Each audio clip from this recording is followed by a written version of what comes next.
Hola, estamos comenzando un nuevo encuentro con el Renacimiento flamenco, con la pintura flamenca del siglo XV y vuelvo a recordar que se ha actualizado el material que tenemos en nuestro sitio que aparece allí en pantalla. Estamos recorriendo esta pintura, como dije, y acabamos de ver en los encuentros anteriores a dos pilares, a dos artistas muy fuertes de Flandes y yo diría del mundo occidental en el Renacimiento, como son Jan van Eyck y Roger van der Weyden. No son los únicos, obviamente, y hay un gran florecimiento pictórico en Flandes. Claro, hay algunos pintores que han tenido la desgracia de estar al lado de estos monstruos y por ahí no tienen tanta fama como ellos, pero como verán, eligiendo algunos y sin duda no pudiendo ocuparme de todos por obvias razones, a mí me parece relevante poner el acento hoy en varios de ellos, empezando por este pintor Petrus Christus, que estuvo activo en Brujas, como ven, entre 1444 y 1472 o 73, donde se fecha su desaparición. Se lo considera como un discípulo de Van Eyck, por más que Van Eyck murió en 1441, con lo que es probable que Christus haya llegado después de la muerte de Van Eyck, lo que no impide que justamente contemplando y estudiando su obra haya sido una fuente importante para su pintura, que se caracteriza por ser, sí, cercana de Van Eyck, pero con mucha más sencillez, sin la complejidad iconográfica y formal que vimos en la obra de este maestro. A pesar de esto, como verán, yo creo que vale la pena que le prestemos atención. Voy a abrir la recorrida breve por la obra de Christus con esta natividad que está en Washington, porque es un buen ejemplo, me parece, de la manera en que trabaja este artista, un poco simplificando las formas, lo que un poco las hace más rígidas, más frías.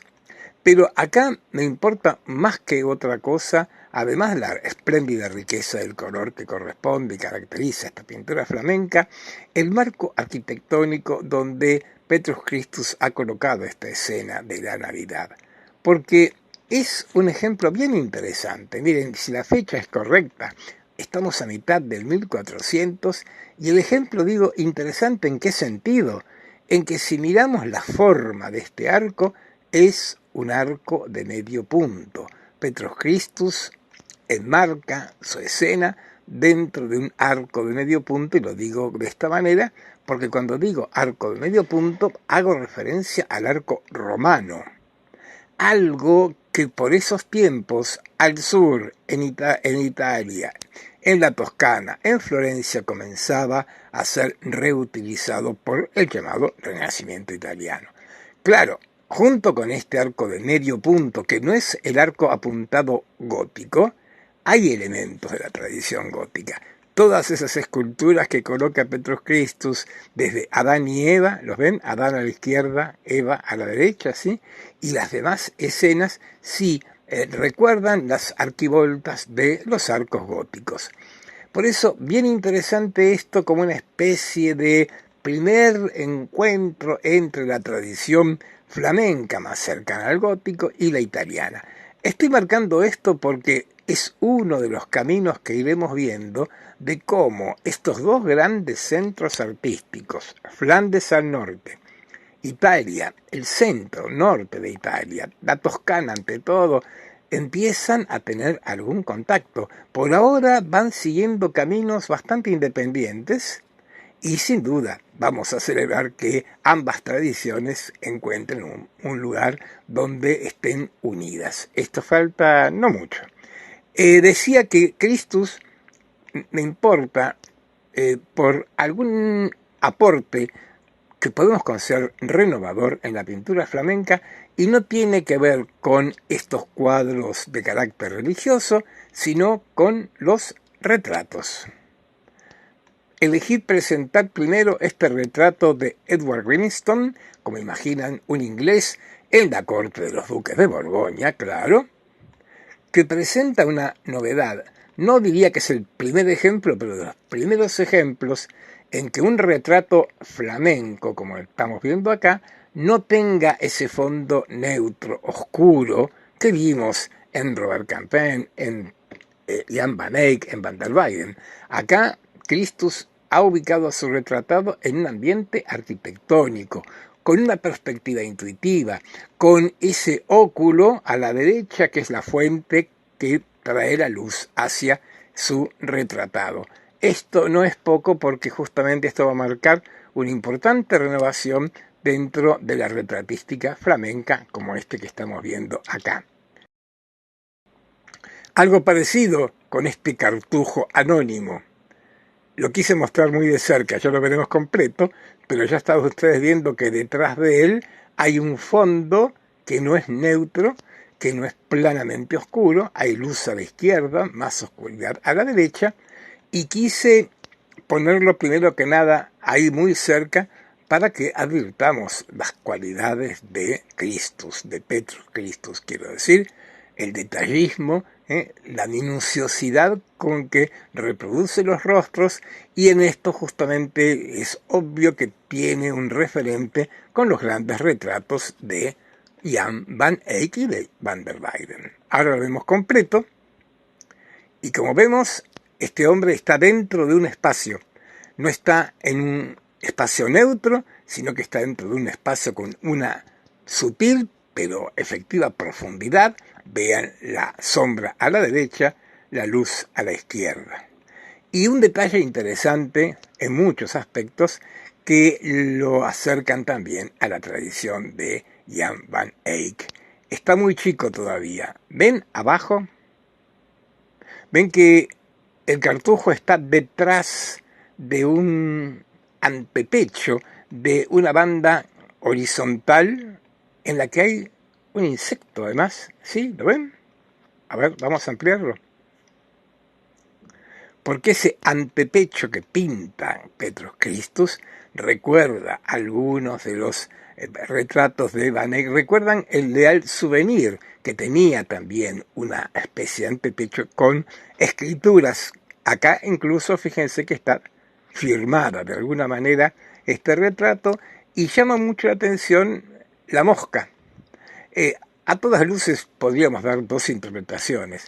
La primera, algo referido a la fugacidad de la vida, un insecto de vida efímera que vuela muy rápido, que seguramente está dentro de este simbolismo oculto que venimos viendo en la pintura flamenca, pero también, obviamente, por su pequeña dimensión, es una, digamos, prueba de virtuosismo del retratista, del pintor Petrus Christus. Y cerramos la recorrida con tal vez uno de los retratos más conocidos de la retratística flamenca, que es el de esta anónima muchacha que pintó Christus y que está hoy guardado en un museo de Berlín. Y realmente un retrato bien interesante. Perdón que reitere el tema, pero no dejemos de destacar el fondo arquitectónico, solamente una banda horizontal, claridad a la derecha, oscuridad a la izquierda, pero la muchacha está en ese espacio, no en los neutros espacios de la primera retratística flamenca.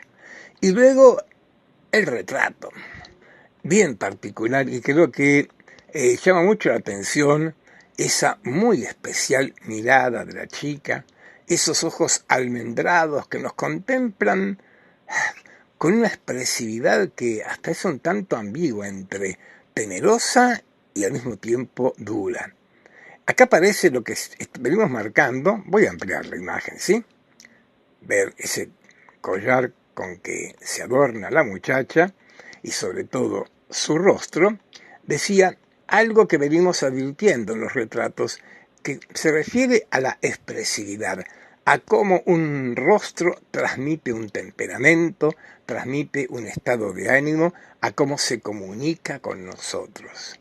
Y es muy particular, me parece a mí, cuando nos detenemos frente a este rostro, la comunicación que establecemos, un tanto ambigua, un rostro, como digo, con esa mirada tan especial, con ese cuello tan elegante, pero que nos marca, por un lado, una mirada atenta hacia nosotros y al mismo tiempo un distanciamiento, como que está un poco en un ámbito preferencial y superior al nuestro. Bien, 3 retratos, como ven, que vale la pena y que justifican la importancia de Petrus Christus acá en la pintura flamenca. Cierro su obra con una pintura bastante particular en el momento en que se pinta. 1449, como ven, casi todas están ahí en la mitad del siglo XV. ¿Y por qué importa esta obra? Porque, bueno, veamos el título y describámoslas. Dice, San Eligio en su taller.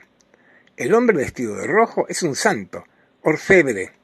Santo, orfebre, que llegó a la santidad y que acá está representado justamente trabajando en su taller de orfebrería, pero acompañado por 2 muchachos, una chica y un chico, vestidos con ropa flamenca del siglo XV. ¿Qué quiero decir con esto? Que acá ha mezclado 2 cosas bastante ricas, Christus. Por un lado, la imagen del santo, que como ven no tiene aureola, así se lo humaniza de manera muy grande.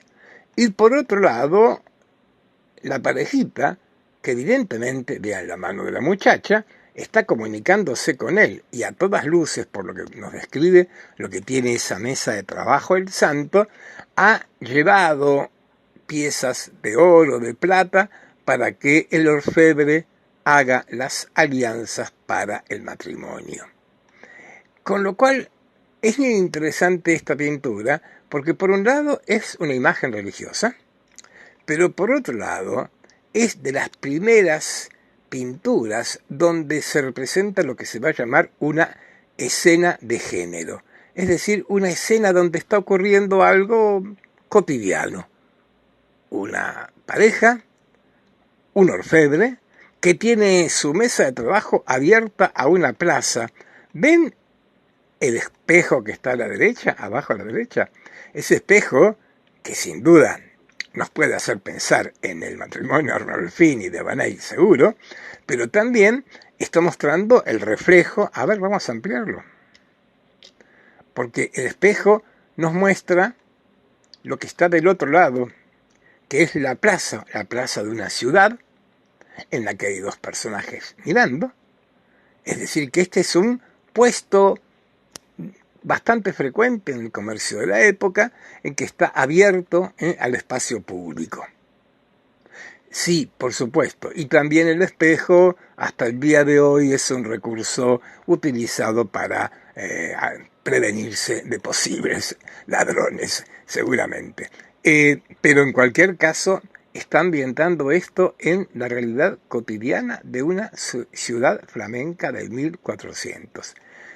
En lo que venimos viendo es, creo, el primer ejemplo, no digo que sea el primero, pero en nuestros cursos, en nuestras clases sí, de lo que, insisto, va a ser la escena de género, un género muy, pero muy importante a futuro, porque la escena de género, estas escenas donde gente común hace cosas cotidianas, va a tener un muy fuerte desarrollo en el realismo pictórico, sobre todo del siglo XVII. Ya en el XVI, pero sobre todo en el siglo XVII, por eso la obra tiene este carácter un poco anticipatorio y lo destacamos por esa razón. Lo dejamos a Petrus Christus y ahora sí, debo traer a alguien que obligatoriamente debería traer, alguien que no puede estar fuera de este curso, junto con Jan van Eyck, junto con Van der Weyden, Hans Memling, seguramente el más importante, el tercer gran pintor, en este caso el más importante de fines del siglo XV. Hans Memling, no Jan, Hans. Digo esto porque están viendo su lugar de nacimiento, Seligenstadt.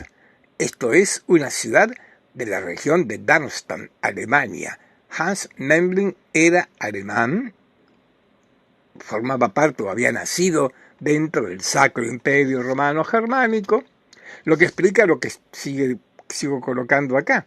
Se formó en la ciudad de Colonia o Alemania, un gran centro artístico muy importante, y luego, trasladándose al norte, a Flandes, estuvo en el taller de Van der Weyden y en 1465 se estableció en Brujas, donde, como ven ustedes, muere en 1494.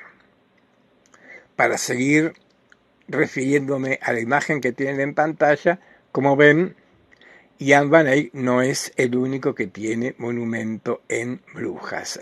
Ahí está la estatua, el monumento a Hans Memling en una de las plazas principales de esta ciudad que entonces era tan rica en tantos aspectos y por supuesto en lo artístico.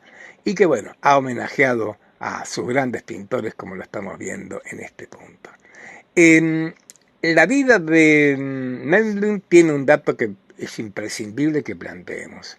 Este hombre vivió hasta 1494 y al decir esto quiero decir que durante su vida asistió al fin del ducado de Borgoña, al ducado independiente.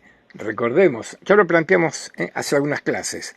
En 1477, en la batalla de Nancy, el cuarto y último duque de Borgoña es derrotado y muerto, y el ducado se va a repartir. Francia va a ocupar una parte y otra va a pasar a ser posesión de los Habsburgo. Brujas, por ejemplo, va a estar dentro de lo que son los dominios de los Habsburgo y de esta manera está incluido dentro del Sacro Imperio Romano Germánico, que era un imperio de carácter más o menos federal, con distintos estados incluidos en él.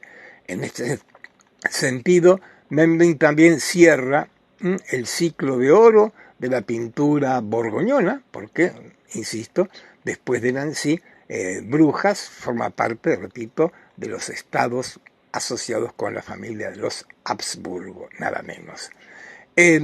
Importa, y bueno, a ver, voy a empezar a separar y a presentarles algunas de las muy importantes pinturas de este artista. Elegí comenzar con esta obra datada circa 1480 porque vuelve a poner el acento en lo que hace un ratito dijimos con Petrus Christus. ¿Por dónde empiezo? Por el epígrafe. ¿Dónde está esta obra? Hoy, Galería degli Uffizi. Y debe haber estado por mucho tiempo, desde hace mucho tiempo. ¿Por qué? Porque como están viendo ustedes, la imagen de la Virgen con el niño, acompañada por dos ángeles, está dentro otra vez de un motivo arquitectónico y otra vez de un arco de medio punto, pero ahora este arco de medio punto no tiene nada de gótico. Memling es un camino más hacia el encuentro entre la tradición flamenca y la pintura y la tradición italiana. Veámoslo en detalle. Y al acercarnos a esta pintura, cosa que siempre resulta atractivo en la pintura flamenca, vemos que además de ese minucioso detallismo, también hay un planteo de una muy particular dulzura y delicadeza. Aprovecho para decirlo desde ahora. Así como en Van Eyck vemos esa solidez clásica, sobria, en Van der Weyden vimos el ímpetu emotivo de muchas de sus pinturas, en Memling vamos a valorar la suavidad, la delicadeza de sus obras como la que estamos viendo acá. Y ahora que la imagen nos llevó arriba, están viendo esto, arco de medio punto hay 6 putti, esos angelotes, esos cupiditos que son muy característicos de la iconografía clásica, no flamenca justamente. Y hasta incluso esa guirnalda de flores que sostienen los putti y es algo que encontramos en más de una pintura italiana del siglo XV, Andrea Mantegna por caso, con lo cual, insisto, no voy a señalar que Memling sea un pintor italianizante, pero que con él estamos asistiendo a que las dos tradiciones comienzan a encontrarse. Fíjense, aprovecho para decirlo y espero hacerlo rápido porque lo haré sin imágenes, pero por estos mismos tiempos, si vamos al sur, ahí en Italia, la obra del siciliano Antonello da Messina representa el mismo proceso, pero en Italia, quiero decir, Antonello da Messina, educado en Nápoles, porque era siciliano, era del reino de Nápoles, Nápoles era la capital, pero cuando se traslada al norte hasta Venecia, Antonello lleva la pintura al óleo, hasta entonces no practicada en Italia, y pinta retratos de una muy fuerte impronta flamenca. Por eso ahí están los dos caminos. Por un lado, los que llevan a Italia elementos de la pintura flamenca, y por otro, en Flandes, la aparición de estos otros elementos de la pintura italiana. Memling no fue arquitecto, él no hizo el Hospital de San Juan, pero quiero traer este Hospital de San Juan, arriba lo coloco en flamenco, porque es un lugar particularmente excepcional en esta muy bella ciudad de Brujas. ¿Por qué digo esto? Bueno, porque esto fue un hospital y hoy es un museo, pero un museo que tiene distintos atractivos. Uno, bueno, un museo donde se ha recreado lo que podía ser un hospital del 1400. Pero también, porque Memling trabajó mucho para este hospital, es el Museo Memling de Brujas, y se conservan en él algunas obras muy importantes de este artista. Arranco con lo que sería la más importante de todas las pinturas, este hermoso retablo, tríptico de San Juan, retablo de San Juan, que ahí tenemos dentro del ámbito religioso de este Hospital de San Juan. Y vamos a verlo en detalle, por supuesto, pero ya de lejos estamos viendo lo que estábamos señalando. Vean la riqueza de color, pero no estridente, pero tan vivo, esos juegos entre el verde y el rojo que están animando y dándole tanta particular belleza a la pintura. De hecho, esto es un poco lo que caracteriza, como decimos, la pintura de Hans Memling, su muy particular belleza plástica. Digamos que dentro del contexto de la pintura flamenca, la pintura de Van der Weyden es la más idealista de todas. Y bien, tríptico de San Juan, porque acá, obviamente, con la Virgen y el niño en el panel central, ubicando en el eje de simetría, tenemos a ambos lados de pie a los dos santos Juanes. A la derecha, vestido de rojo, San Juan el Evangelista, que protagoniza el panel de la derecha, que es San Juan en Patmos, San Juan teniendo la visión que escribe en el famoso Apocalipsis. A la izquierda está San Juan el Bautista, y en el panel de la izquierda el episodio más dramático de la vida del santo, cuando es decapitado. Ahí están entregando la cabeza del santo martirizado, asesinado, a Salomé, que fue quien pidió la muerte de este hombre santo. Recordemos, muy importante para la Iglesia cristiana, porque fue de los primeros, junto con María, en tener la revelación de el carácter mesiánico de este niño Cristo. Recordemos cuando Juan lo bautiza, es quien bautiza a Cristo. Voy a detenerme un segundo en el panel central, fíjense, como elementos modernos como la arquitectura que aparece en las columnas, sumado a una perspectiva que maneja con bastante, digamos, libertad, por decir así, la parte inferior, como ven, casi rebatida, y una notabilísima riqueza en cuanto a las telas. El paño de honor que tiene la Virgen detrás de ella, la alfombra en la que se apoya, el manto o la tela que cubre a Santa Catalina, que está a la izquierda, son muestra de este muy particular y muy rico carácter decorativo, carácter idealista, de una belleza donde el drama no parece estar presente. Voy a detenerme en un momento en el detalle de San Juan el Evangelista, a la derecha, ¿lo ven? El vestido de rojo, porque junto con todo esto, rasgos de un interesante realismo. Espero que puedan verlo, amplié la imagen todo lo que pude, pero detrás y arriba de Juan ven una extraña construcción. Es una muy antigua grúa, porque ese es el puerto de Brujas, ¿eh? Quiero decir que Hans Memling ha pintado como fondo de su retablo escenas de la ciudad de Brujas. Y más a la derecha y abajo una figura vestida de negro. ¿Lo ven? Todos identifican a esta figura con la personalidad y con la figura del mismísimo Hans Memling. De acá vayamos al panel de la izquierda.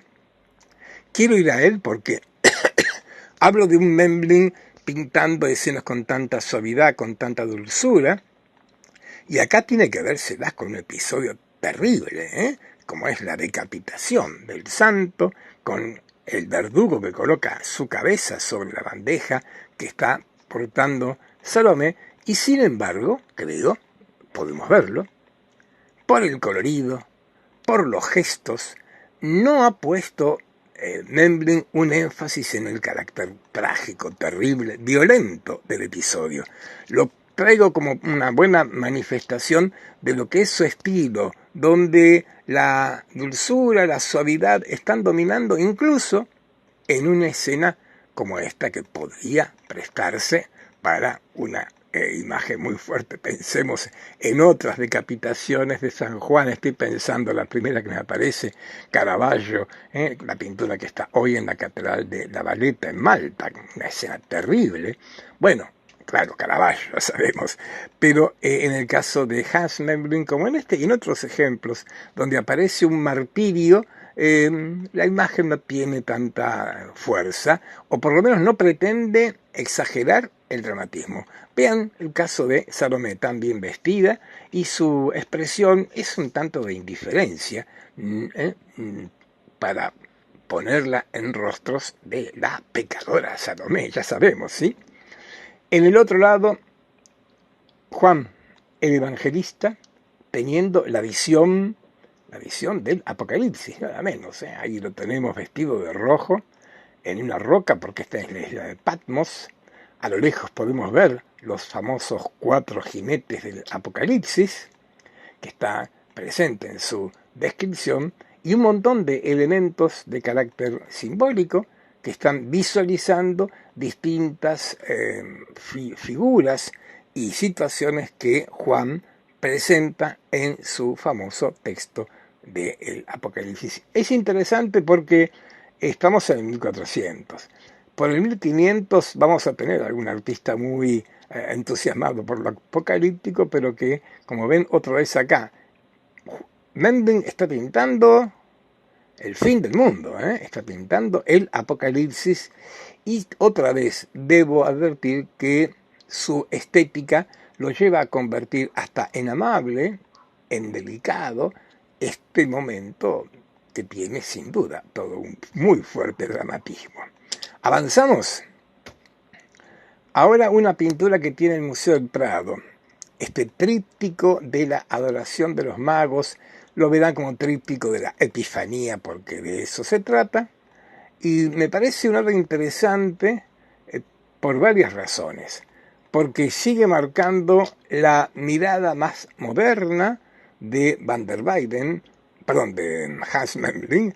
Podemos verlo sobre todo en el panel central con ese planteo de perspectiva, que no es todavía la perspectiva rigurosa italiana, pero mucho más cerca, y que está dominando casi toda la composición, me refiero los 3 paneles. En el caso puntual de este tríptico, me voy a detener en 2 aspectos que me parecen relevantes desde el punto de vista iconográfico. Por un lado, una figura que venimos siguiendo desde el fin del medioevo, San José. Lo vemos ahí vestido de rojo, ¿sí? Está detrás, hacia la derecha. Como ven, ya en este retablo, la figura de San José es la de un padre venerable, un anciano venerable. Ha perdido esos rasgos bastante grotescos que tenía en las pinturas del medioevo y del fin del medioevo. Y en segundo lugar, otro interés me parece muy rico en lo iconográfico es en la figura de los 3 magos. Porque como pueden ver, y tampoco no podría decir que esta sea la primera vez, pero en nuestra recorrida sí, es la primera vez que uno de los tres magos es negro. Hay una combinación de los dos, del simbolismo que ya planteamos, las tres edades del hombre, con uno que se agrega ahora. A ver, las tres edades del hombre. El negro representaría la juventud. A la izquierda, el vestido de rojo, la madurez, y en el centro, arrodillado, besando los pies del niño, la ancianidad. Eso es lo que dijimos y ya vimos en algún otro ejemplo de la adoración de los magos, en el sentido de interpretar este fenómeno, epifanía, la manifestación de este niño como Mesías, como Dios, a toda la humanidad, y toda la humanidad en el Evangelio se manifestaba con que fueran orientales. Como ven, estas figuras no son claramente orientales, pero sí, estas como otras representan las tres edades del hombre para querer seguir significando que Cristo se manifiesta a toda la humanidad, a los jóvenes, a los maduros, a los ancianos, el todo. Y como decía, en esta pintura de Memling se agrega un nuevo significado, porque el rey mago negro, el rey mago arrodillado calvo, anciano, y el otro, están los tres representando al mundo.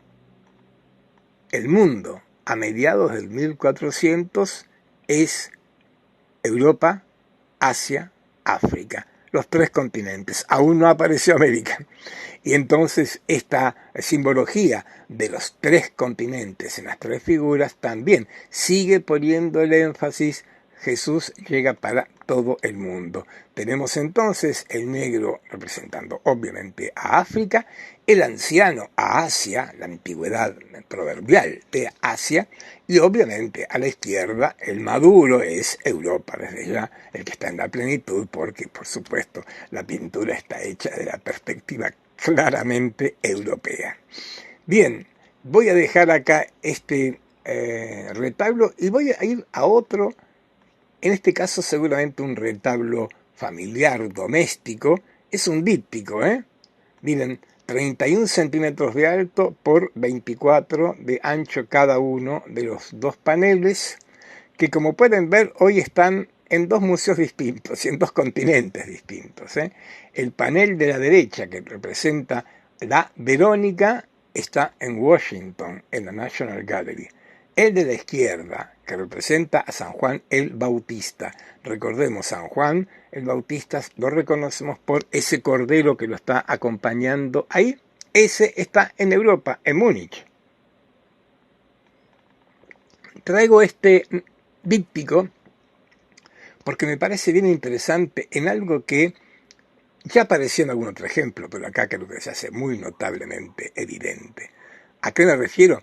A que Hans Memling ha colocado una santa a la derecha, un santo a la izquierda, pero los dos están en el mismo espacio, en el mismo ámbito geográfico, en el mismo paisaje, y no es poca cosa. El paisaje no es la primera vez que hacemos mención a él, como vemos en esta pintura flamenca va teniendo cada vez más presencia. Pero adviertan, a pesar de estar en museos separados, a pesar de todo lo que puede haber ocurrido desde que fueron pintados hasta el día de hoy, se mantienen elementos, veamos por ejemplo ese camino que pasa por detrás de la Verónica y llega hasta el Cordero de Juan, o las rocas que están a mitad de ambas pinturas, o el mismo horizonte. Por eso, bien importante y bien relevante de cómo ahora también esta, digamos, humanización de las figuras religiosas, que aparece de muchas maneras, también aparece en esto, en ubicarlas en espacios que son reales, naturales, paisajes. Pero el díptico de San Juan y la Verónica tiene un otro atractivo. ¿Por qué es un díptico? Luego son dos tablas articuladas. Afortunadamente, no siempre ocurre, conservamos el reverso de estas tablas. Y en el reverso sería el díptico cerrado. En el reverso estas dos imágenes. Estas dos imágenes. ¿Qué decir de ellas? Si el fondo del díptico nos acercaba al paisaje, acá, y no exagero mucho, estamos en los inicios, lejanos pero que tendrán un desarrollo muy constante de lo que llamamos naturaleza muerta. Se representan objetos inmóviles, una calavera dentro de un nicho, un cáliz, si hay una serpiente, que eso no es algo muerto, pero sí el cáliz, fíjense, dentro de un nicho, y en ambos casos con algo que va a ser muy dominante en la naturaleza muerta, que va a tener su siglo de oro en el 1600. Falta bastante para esto, pero acá comienzan las primeras manifestaciones. Algo que es constante, ¿qué cosa?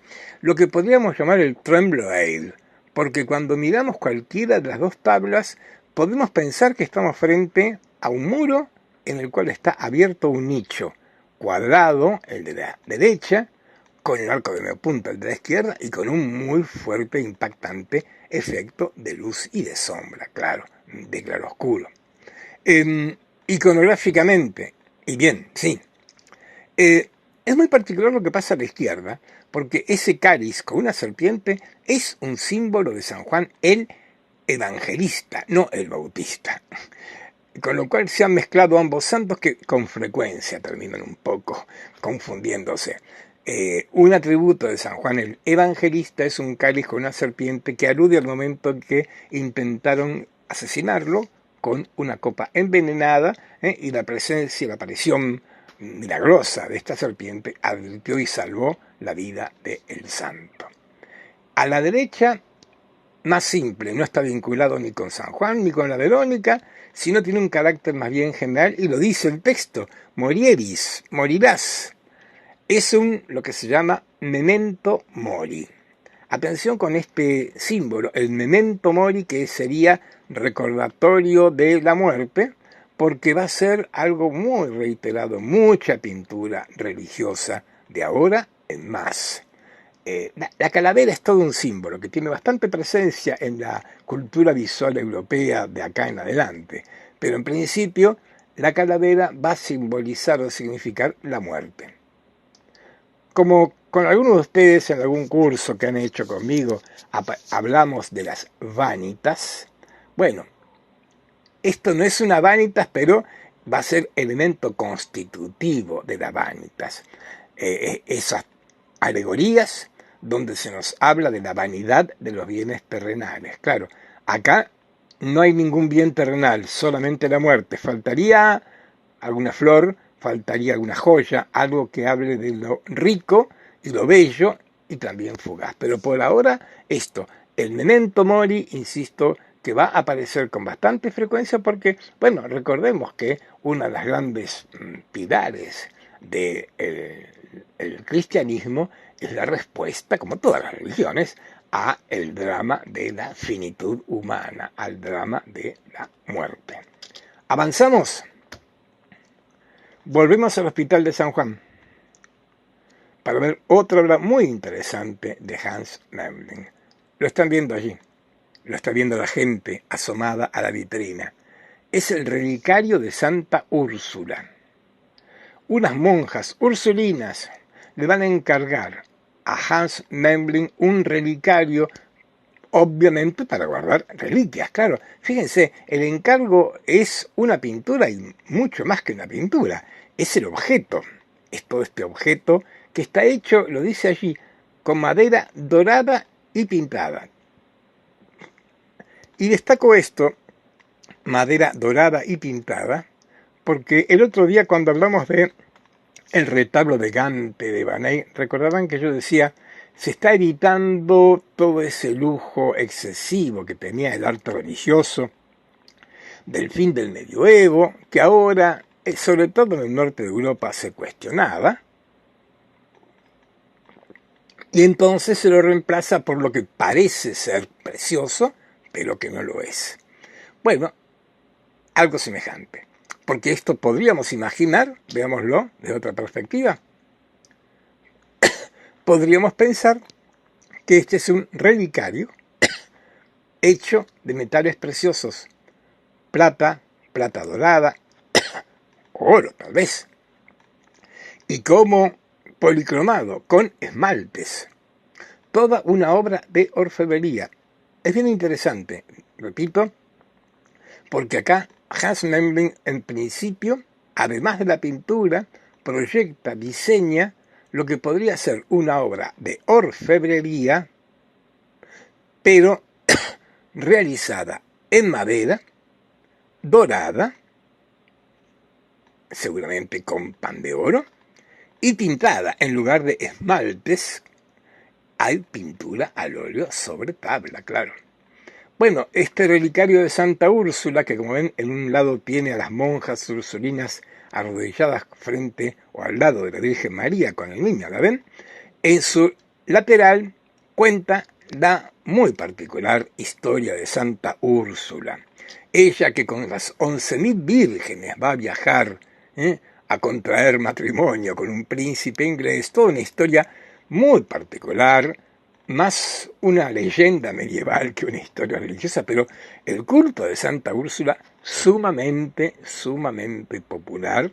Entonces, lo que explica, por un lado las monjas y por otro que no falten las pinturas en que se narre la famosa leyenda de Santa Úrsula y su viaje, ese viaje medieval por buena parte de Europa, que culmina con su martirio, Fíjense, un episodio de este relato, de este viaje, es cuando la santa y las vírgenes que la acompañan llegan nada menos que a Colonia.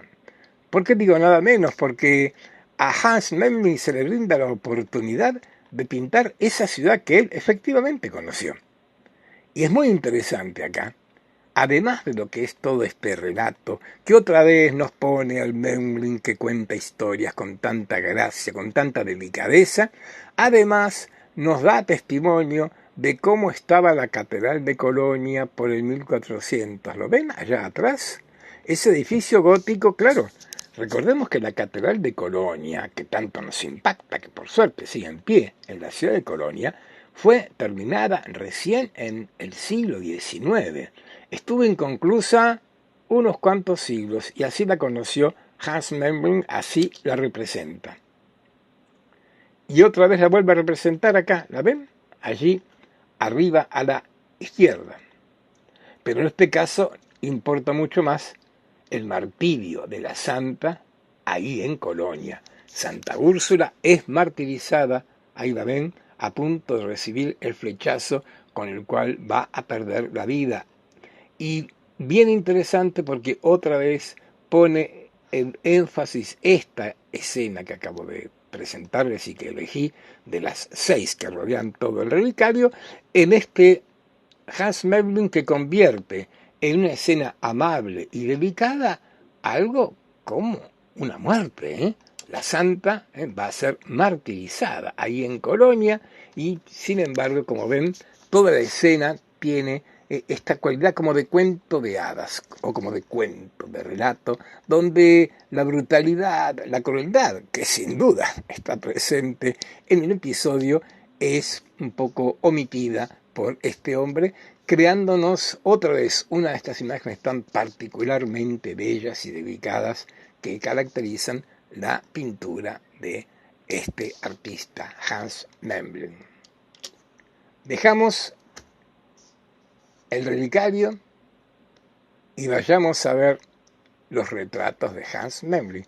Lo estoy haciendo con casi todos los artistas, como están viendo ustedes, porque sí, los retratos son un corpus bastante especial y rico en la obra de estos pintores, y elegí comenzar con este retrato de Tommaso di Folco Portinari y María Maddalena Baroncelli.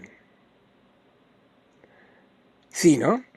Obvio que no son flamencos, obvio que son italianos.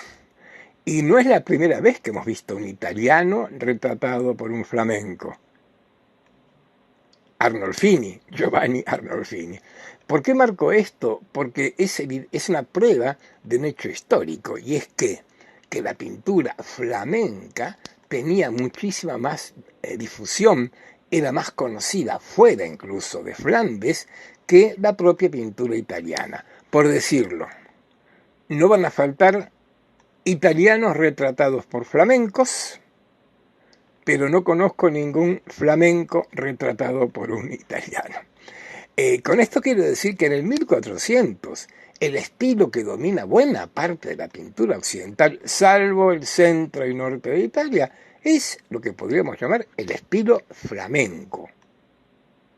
A ver, en la propia España, y los animo a que se metan en el sitio del Museo del Prado tan rico, tan completo, van a encontrarse en la pintura española del 1400 la categoría de pintura hispano-flamenca.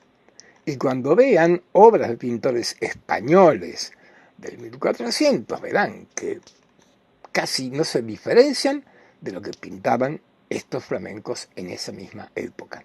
Bueno, aquí hay un muy buen ejemplo y un bellísimo par de retratos.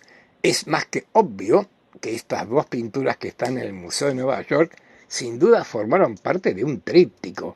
Están ambos rezando. En el medio tenía que estar la imagen frente a la cual rezaran. Por la repetición del motivo, con toda seguridad habría una imagen de la Virgen con el niño, seguramente.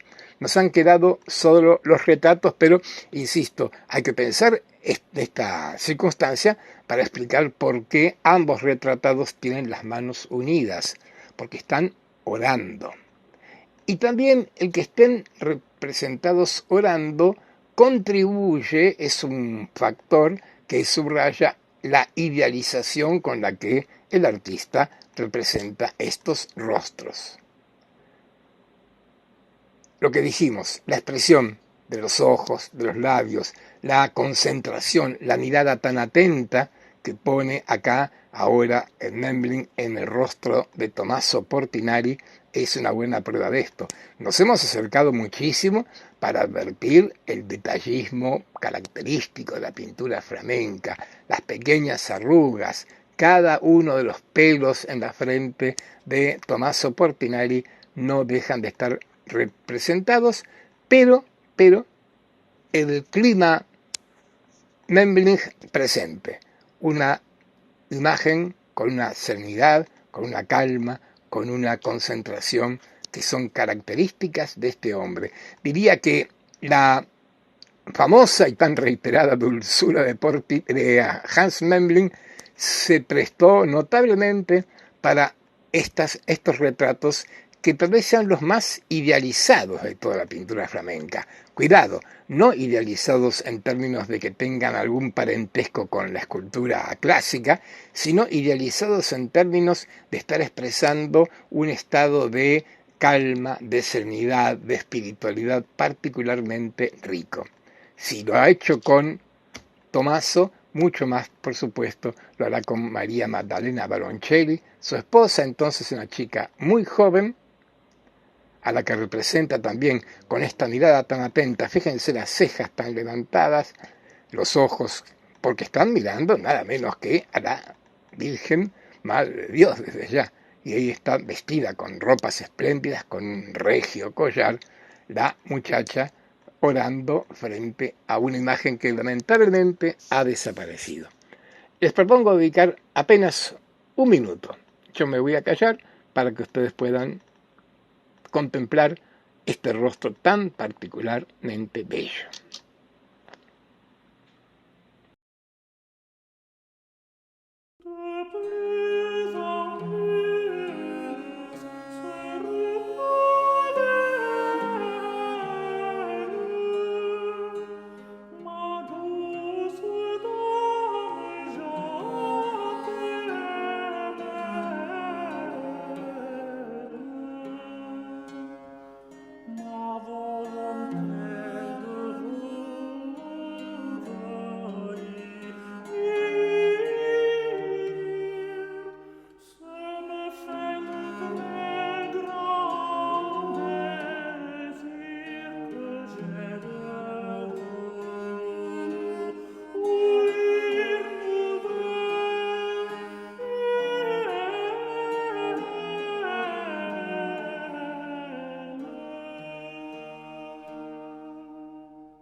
Hermoso retrato, ¿eh? Bueno, avanzamos. Vamos a ver otro retrato muy interesante. Ahora sí que afortunadamente ha llegado con su compañía. Este es el díptico de Maarten van Nieuwenhuizen, voy a pronunciarlo de cualquier manera, Nieuwenhuizen, que está guardado en el Hospital de San Juan de Brujas. Y este díptico, que mide 52 centímetros de alto por 41 y medio de ancho cada uno de los dos paneles, otra vez un retablo doméstico, un díptico de uso familiar, claro. Y bien interesante por lo que hace aquí Hans Memling con este díptico de Maarten. Permítanme que lo nombre con su nombre de pila porque su apellido me resulta muy impronunciable. ¿Por qué? Bueno, porque Maarten está orando frente a la Virgen. Y fíjense, vamos a ver detalles, pero creo que esta foto es bastante clara para advertir que en este díptico la Virgen con el niño y Maarten están los dos, los tres, en el mismo ámbito, en el mismo espacio. Vean el fondo. El fondo de María es un muro con ventanas, el fondo de Maarten también, pero el de Maarten está visto en diagonal, con perspectiva, como si lo que fuera el lugar de unión de ambas tablas fuera justamente la esquina de una habitación. Y es bien interesante, ¿eh? Porque acá ha unido ambas escenas. Y se sigue mirando, fíjense, María tiene una túnica roja, ¿la ven?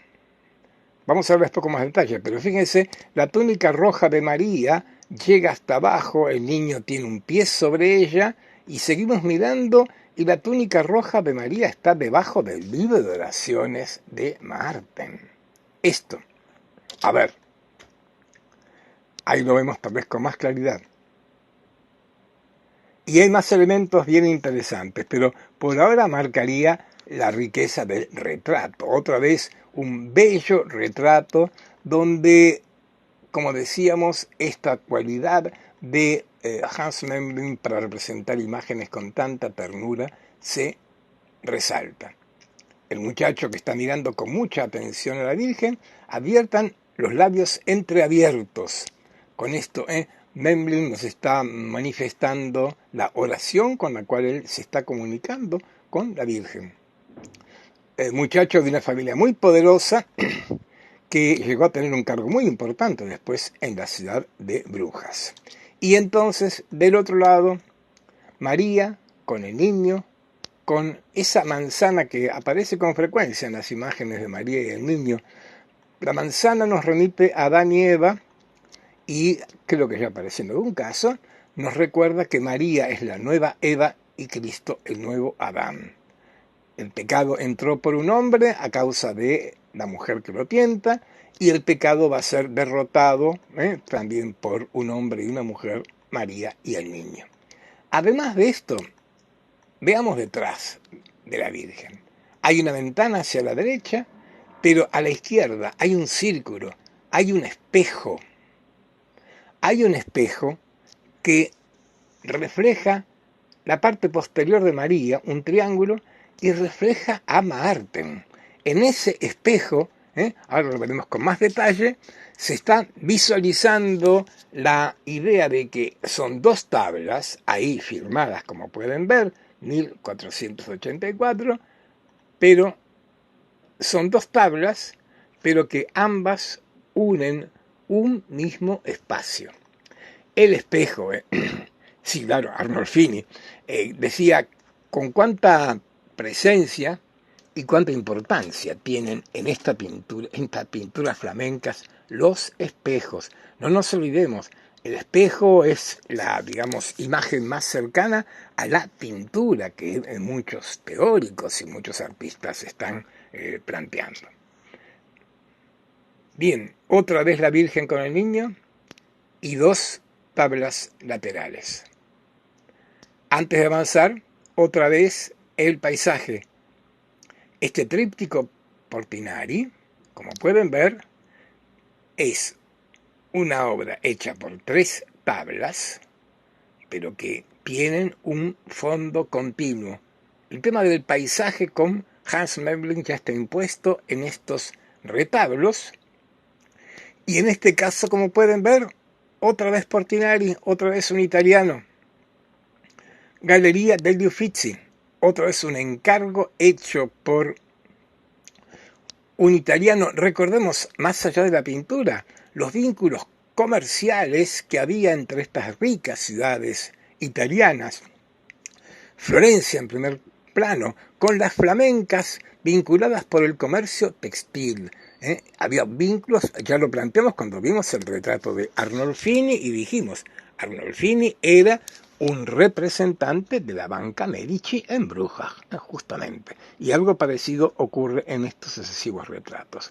Me quiero quedar acá, de estas tres tablas, elijo el retrato de Portinari, porque realmente un retrato espléndido y me parece otro muy buen ejemplo de esta muy especial idealización que estamos viendo en la pintura de los retratos de Hans Memling.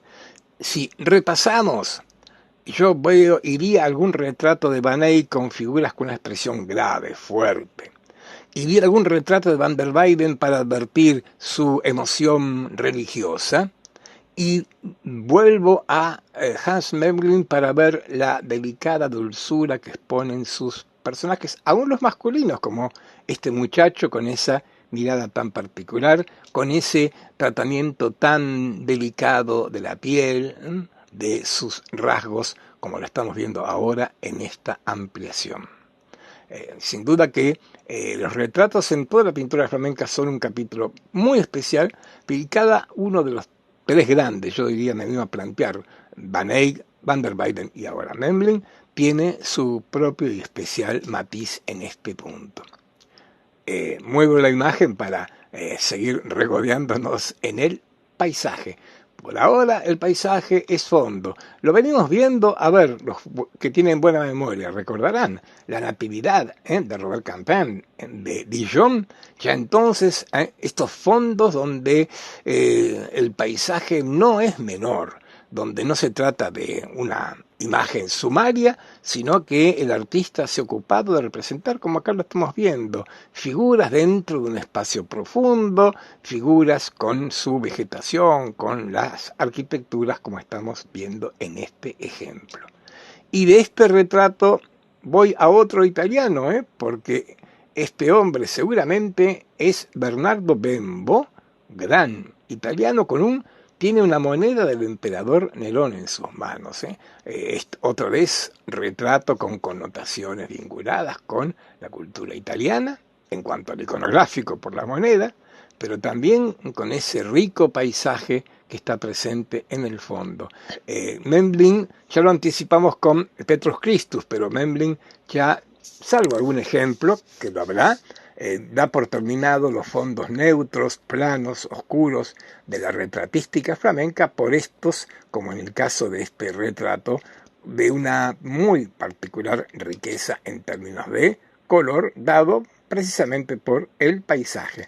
No es menor que tenga una moneda con el perfil del emperador Nerón, porque está un poco aludiendo a su identificación personal, a su identificación territorial con Italia, cultural, y sigo mostrando y compartiendo esos bellos paisajes. Fíjense, lo dijimos en algún momento, es oportuno con este ejemplo que tenemos acá.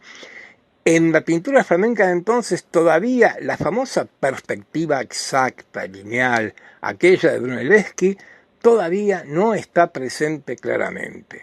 Pero lo que sí está presente, porque eso no tenía ninguna teoría, esto es pura visual, es la perspectiva atmosférica. Vean cómo acá la idea de profundidad está destacada por esas lejanías celestes medio borrosas entre el fondo, que justamente constituyen lo que llamamos perspectiva atmosférica. Y otra vez el detalle tan minucioso en los rasgos del retratado y en su mirada tan expresiva.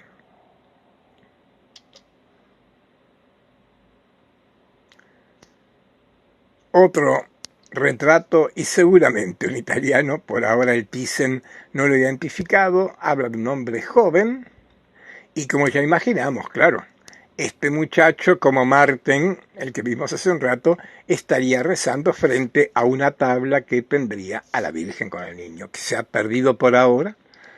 Nos queda solo el muchacho orando con esa mirada tan particular.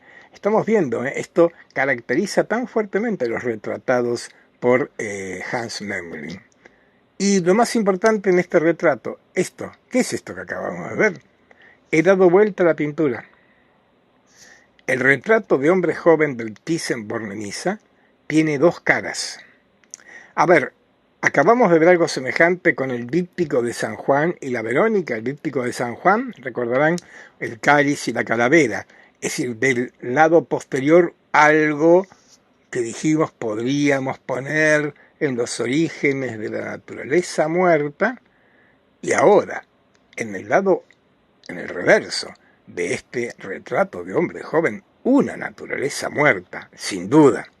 Claro que tiene simbolismos desde ya, pero ante todo está representando algo que es lo que en nuestras categorías de historia del arte llamamos naturaleza muerta. Un jarrón con flores en un nicho. El efecto que señalamos hace un ratito, este efecto como de Trompe-l'œil, de ponernos algo que podría parecer un muro en el cual hay un nicho abierto, un espacio profundo, en el que está colocado el objeto, en este caso el jarrón con las flores. Decía, simbolismo. Claro, acá no hay ninguna calavera. Acá hay unas espléndidas flores. Pero justamente acá esto más bien, que antes que ser un memento mori, sería un muy buen ejemplo de vanitas. En el sentido de poner aquellas cosas extremadamente bellas, pero también extremadamente fugaces, extremadamente efímeras.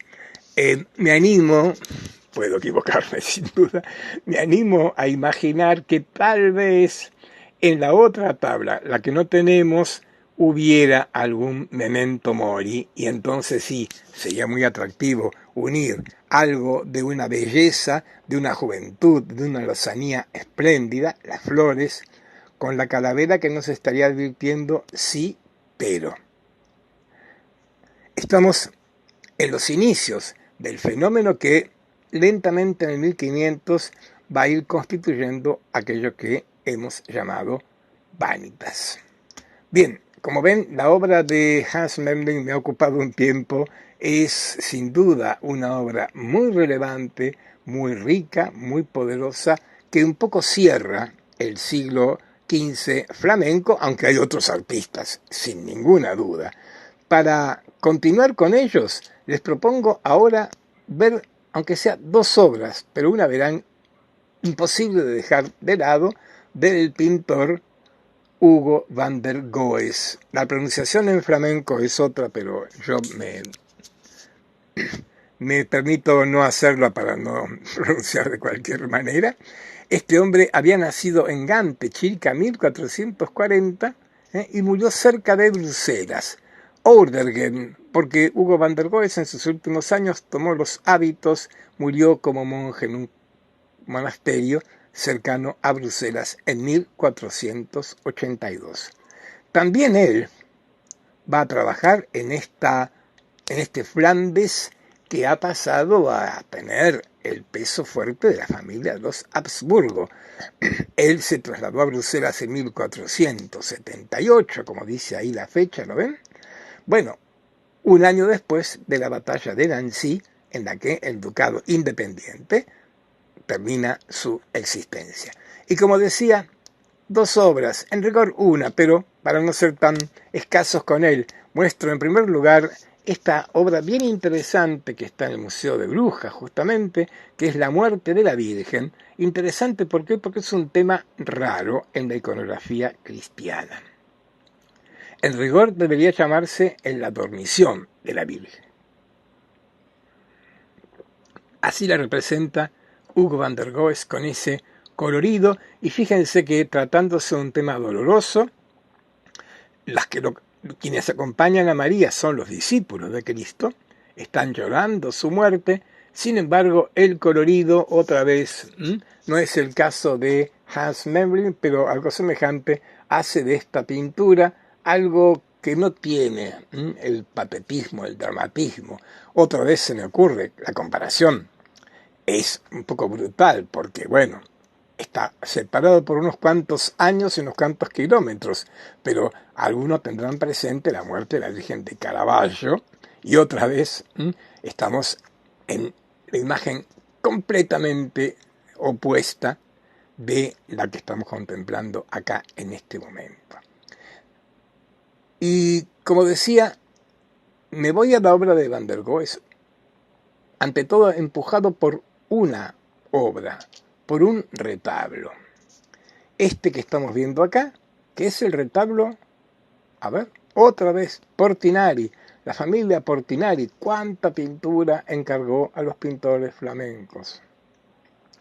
Esta particularmente, ¿por qué digo esto? Porque este tríptico Portinari, datado circa 1475, estuvo siempre en Florencia, o mejor, se pintó en Flandes por encargo de la familia Portinari y llegó a Florencia inmediatamente para ser colocado en una iglesia. Fíjense, lo estamos viendo cerrado, esta es la cara de los días laborables, ¿se acuerdan? Mide 2,53 metros de alto por 3,04 metros de ancho, o sea, es un retablo grande, importante, justamente para colocarse en un altar y no en un interior doméstico.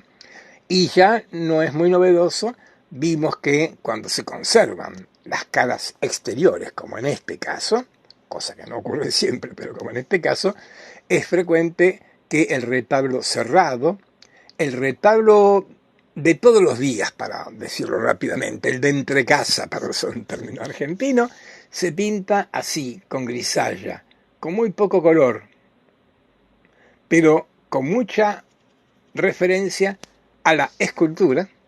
Y acá Van der Goes representa la Anunciación, y lo vimos ya en un ejemplo de Jan van Eyck, con la paloma del Espíritu Santo volando sobre María. Quiero decir esto, volando, con lo cual la obra, que tiene alguna cercanía con lo escultórico, en rigor recupera la característica de pintura. Las esculturas no vuelan como esa paloma. Y cuando lo abrimos, el tema central es la adoración del niño. Es el niño nacido, la adoración de los pastores, que tiene en las paneles laterales izquierda y derecha a miembros de la familia Portinari. A la izquierda los varones, a la derecha las mujeres, acompañados por sus santos protectores. Y otra vez, ya esto es un logro que vimos con Memling, continúa un paisaje, un fondo que está continuado desde la izquierda hasta la derecha. Un mismo paisaje, incluso fíjense que la arquitectura en la que está José y María tiene una continuación en el panel de la izquierda. Como dijimos, esta pintura muestra la adoración de los pastores. Es María, José, unos ángeles un tanto arcaicos, ¿Por qué digo esto? Porque como ven, los ángeles son pequeños. Acá Van der Goes ha mantenido una convención bastante presente en la pintura medieval, que es la llamada perspectiva jerárquica, es decir, que las figuras más relevantes tienen más tamaño y las que no, menos tamaño. A pesar de esto, los pastores, los vemos ahí a la derecha, también serían figuras muy secundarias y sin embargo están representados de buen porte, y el grupo de los pastores me importa especialmente. Para verlos acá y continuar viéndolos, ¿por qué? Bueno, porque los pastores van a empezar a representar al pueblo, a la gente común, y esto es un tema que en el 1500, 1600 va a tener fuerte presencia, sobre todo en el norte de Europa, en un clima y una estética que llamamos realismo. A la izquierda, San José. Como ven, ya San José ha recuperado, ha logrado ese carácter que ya estamos viendo, de ser un anciano pero respetable, orando. Y como decía, los pastores. ¿Por qué? Bueno, porque estos pastores que vemos acá, a ver, recuerda mucho los pastores que estamos viendo en esta pintura de Domenico Ghirlandaio, 1485. ¿Por qué estoy marcando esto? Porque el retablo de Van der Goes estaba en Florencia, llegó a Florencia y estamos buscando, yo estoy buscando, estas obras en las cuales vamos a empezar a encontrar la unión, el encuentro de las dos tradiciones. Y en algunas obras de Domenico Ghirlandaio algo de esto ocurre. En el caso puntual acá, los tres pastores de Hugo van der Goes tienen un referente con los tres pastores de Domenico Ghirlandaio. Y esto no es poco, porque como decía, esas imágenes de pastores tienen mucho que ver con este realismo. Volveremos con ellos, por ahora veamos los ángeles que están volando para aumentar y ver de mejor tamaño los pastores flamencos, los ven ahí asomados, con sus manos rústicas, tienen rostros populares, rostros sin ninguna idealización y gestos de una marcada inocencia. Atención, insisto, dentro de la iconografía religiosa, los pastores de la Natividad de Cristo es un tema al que hay que seguirle la pista porque es un costado pequeño pero relevante en términos de la representación de lo que nosotros hoy llamamos el pueblo, los sectores populares, los campesinos, figuras que poco aparecían en la pintura anterior y aún en la contemporánea, pero que de a poco van a hacerse un lugar, repito, en lo que llamamos el realismo pictórico. Y ahora, estos. Ghirlandaio les continúa, les sigue dando un cierto idealismo más italiano a sus pastores, pero no deja de mostrarse con las barbas levemente crecidas, un eco del realismo de la pintura flamenca. Es bien relevante y bien importante porque el encuentro Flandes-Italia, como dije, es bien importante en algunos grandes artistas, y acá nada menos que Van der Goes por un lado y Ghirlandaio por el otro. Y dirigimos la mirada al niño Jesús para advertir ese detalle, ¿no? Fíjense que como ofrenda colocada a los pies del niño, nos encontramos con esa naturaleza muerta. Ahí Van der Goes ha pintado dos arreglos florales con lirios, con también un haz de trigo, con alusión a el pan y la Eucaristía, pero que están otra vez, junto con los fondos que nos aluden al paisaje, las figuras o los detalles donde lo que vamos a llamar nosotros, vamos a llamar el naturaleza muerta, también están particularmente presentes.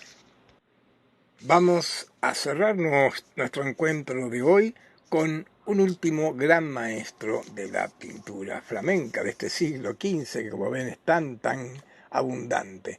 Me refiero a Dirk Bouts, un hombre que había nacido en Haarlem, hoy es Holanda, Países Bajos, y murió donde trabajó buena parte de su vida en la ciudad flamenca de Lovaina. También él está muy influenciado por los grandes maestros y también él tiene, a mi modo de ver, una obra bien interesante que me gustaría compartir con ustedes.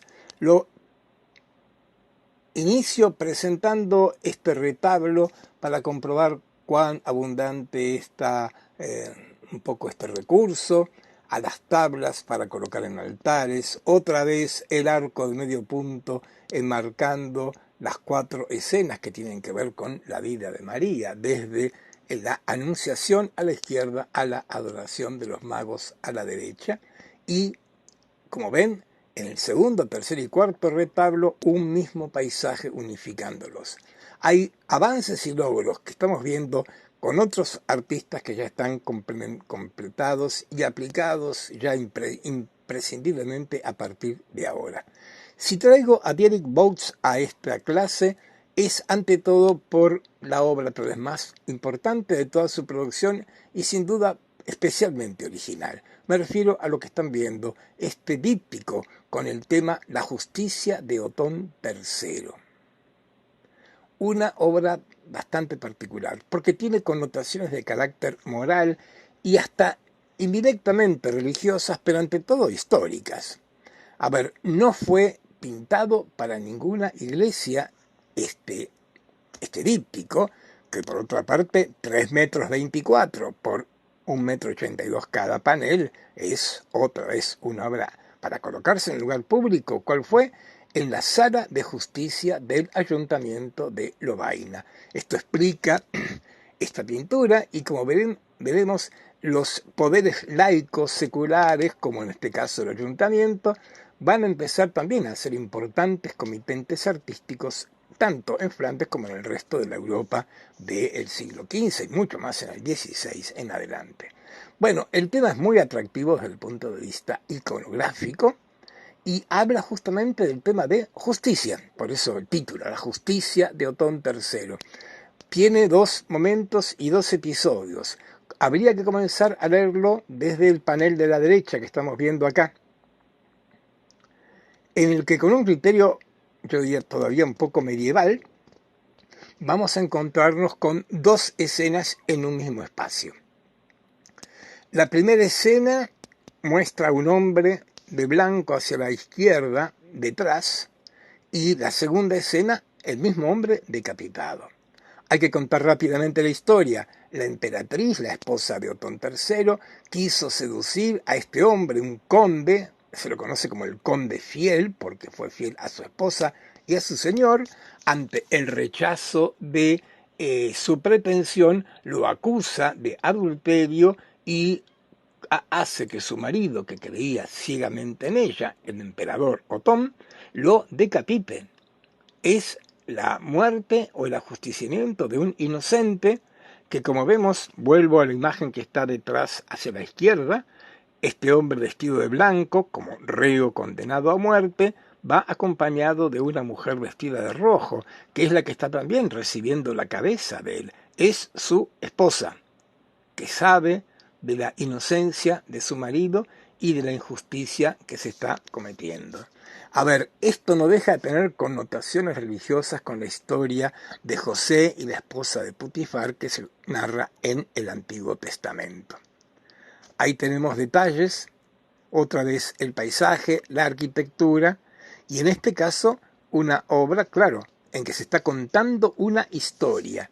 Acá estamos en presencia también de un género que no nace en este caso ni mucho menos, pero que tiene una importancia creciente, que son las pinturas que cuentan historias reales o ficticias, que están narrando episodios con distintos protagonistas, algunos muy importantes, en este caso exclusivamente el conde fiel y su esposa, y los que lo acompañan, pero en cada uno de ellos el episodio narrado reflejado en la posición del cuerpo, en la expresión de los rostros, en la actuación, por decirlo. Ahí detrás, miren, el emperador y su pérfida esposa, que lo ha engañado doblemente, intentando seducir a un conde y luego acusando vanamente a este pobre hombre. Y entonces, segundo panel, se hace justicia. Acá hay 2 escenas en realidad, pero la principal es la mujer, la viuda con la cabeza de su esposo, y en la mano que tiene se somete ella a la prueba del fuego. La esposa sostiene la inocencia de su marido y para probar que lo que dice es verdad, se somete a la prueba del fuego, que consistía en esto, en tomar fuego y no quemarse como prueba de la verdad que estaba justamente sosteniendo. Y así justamente se comprueba la mentira de la emperatriz, que es duramente castigada. Yo no tengo el detalle, pero en la parte posterior de la tabla se ve el episodio en que la emperatriz es ajusticiada, claro. La pérfida, traidora, va a ser ajusticiada por su marido. La justicia de Otón III es el tema, como vemos, que está dominando estas 2 tablas Y estoy mirando estos detalles porque, como ven, se están poniendo muy en claro estas características de la llamada pintura de historia, en la que se cuenta una historia y al contarse la historia es como hacer una puesta en escena teatral en la que los distintos protagonistas, desde los principales a los secundarios, están subrayando, están exponiendo y presentando una acción, un episodio, como en este caso el que estamos viendo ahora acá. Bien, con esta obra tan particular, tan especial, pero con mucha, digamos, continuidad a futuro, sí cerramos nuestra clase y nos vamos a encontrar, si Dios quiere, en una semana. Muchas gracias.